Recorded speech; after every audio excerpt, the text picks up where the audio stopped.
নমস্কার, আমি সায়নদীপ ভট্টাচার্য। আপনাদেরকে এমার্জিং বাংলা কনসালটেন্ট এবং স্ট্রাকচারা থেকে স্বাগত। আজ আমরা বলবো রেট্রোফিটিং অফ স্ট্রাকচার। রেট্রোফিটিং মানে কি?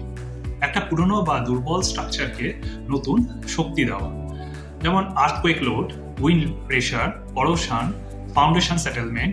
এই সব কারণে যখন বিল্ডিং IS 456, IS 1893, IS 13920 এর সেফটি ডিমান্ড পূরণ করতে পারে না, সেই সব কারণে তখন একজন স্ট্রাকচারাল ইঞ্জিনিয়ার স্ট্রাকচারটাকে আপগ্রেড করে, যাতে সেই স্ট্রাকচার আবার 30 থেকে 50 বছর নিরাপদ দাঁড়িয়ে থাকতে পারে।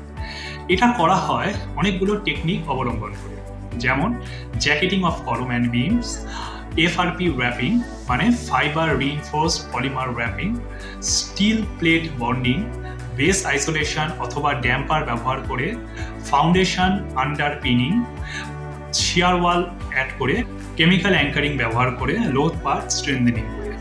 রেট্রোফিটিং এর ইম্পর্টেন্স এখানে, এটা কোল্যাপস প্রিভেন্ট করে, এটা সার্ভিস লাইফ বাড়ায়, আর্থকুয়েক পারফরমেন্স ইমপ্রুভ করে দেয় এবং আইনগতভাবে NBC 2016 অনুযায়ী স্টেবিলিটি সার্টিফিকেট নিশ্চিত করে।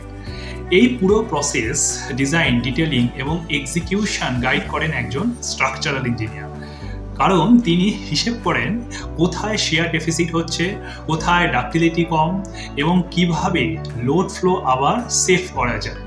রেট্রোফিটিং একটা কিন্তু খরচ নয়, এটা আপনার স্ট্রাকচারকে একটা সেকেন্ড লাইফ দেয়, আর সেই লাইফ নেগোশিয়েট করেন আপনার একজন স্ট্রাকচারাল ইঞ্জিনিয়ার।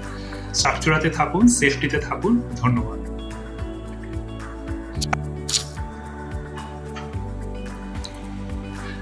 একটি প্রজেক্ট শুধু ইট আর সিমেন্ট নয়, এটা আপনার স্বপ্ন, আপনার পরিশ্রম, আপনার ভবিষ্যৎ। এমার্জিং বাংলা কনসালটেন্ট আর স্ট্রাকচারাতে আমরা সেই স্বপ্নকে দাঁড় করাই সঠিক ডিজাইন, সায়েন্টিফিক ক্যালকুলেশন আর সর্বোচ্চ সেফটি দিয়ে। আর্কিটেকচার হোক বা স্ট্রাকচারাল ডিজাইন হোক, প্রিসিশন আমাদের পরিচয়, বিশ্বাস আমাদের শক্তি। এমার্জিং বাংলা কনসালটেন্ট অ্যান্ড স্ট্রাকচারা স্বপ্নকে নিরাপদ বাস্তবে পরিণত করে এবং তার প্রতিশ্রুতি দেয়। ধন্যবাদ।